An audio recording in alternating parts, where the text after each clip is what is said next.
24 साल हो गए मुझे हज करते पर मेरा हज कबूल नहीं हुआ। मैं 2 साल रहा, मगर मेरी अम्मी फौत हो गई, मैं उनकी शक्ल याद कर। अल्लाह अकबर। अब्बा जी, मालिक बिन दीनार ने 60 हज किए। एक हज के मौके पे बड़ा रश था, तो ऐसे ही ख्याल आया ज़हन में कि इतना रश है इस साल हज पे, पता नहीं किसका हज कबूल हुआ है। तो रात को ख्वाब में किसी कहने वाले ने कहा कि सबका हज कबूल हुआ है, एक शख्स का हज कबूल नहीं हुआ, और उस शख्स का नाम है मोहम्मद बिन हारून बल्खी। उसका हज कबूल नहीं हुआ।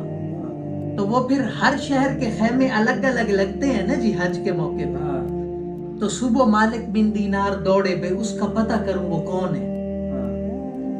तो वो जहां बल्ख शहर के खैमे लगे हुए थे ना, तो वहां जाके उन्होंने पूछा कि मोहम्मद बिन हारून बल्खी का खैमा कहाँ है।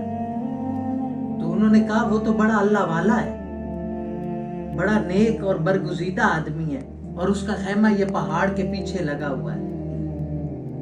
तो वो पहाड़ के पीछे गए ना जी उसके खैमे में, तो वो अल्लाह की इबादत में मसरूफ था, और इबादत के आसार उसके चेहरे पर भी नजर आ रहे थे। लोगों ने कहा वो तो कायमुल लैल है, रातों को सारी रात इबादत करता है और दिन को रोजे रखता है। तो वो इबादत में ही मसरूफ था और उसका एक हाथ कटा हुआ था।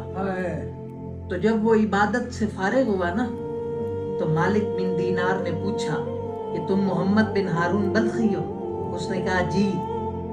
आप मालिक बिन दीनार हैं? तो मालिक बिन दीनार फरमाते हैं कि मुझे एक झटका सा लगा कि इसको कैसे पता चला।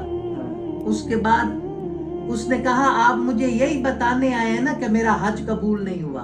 तो मालिक बिन दीनार फरमाते हैं मुझे एक और झटका लगा कि इस शख्स की तो इतनी फरासत है, और मुझे ख्वाब में किसी कहने वाले ने कहा है कि इसका तो हज ही कबूल नहीं हुआ।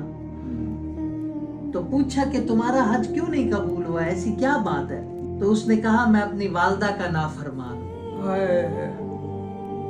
कहता है कि मैं एक दिन शराब के नशे में था रमजान में, तो मेरी माँ ने मुझे कहा कि कोई शर्म किया कर। तो मैंने माँ की बेअदबी की, मैंने माँ को मारा, धक्का दिया और वो जलते हुए तंदूर में गिर गई। तो फरमाया फिर मुझे लोगों ने तो कैद कर दिया, लेकिन मेरी माँ जल के फौत हो गई। तो फरमाते हैं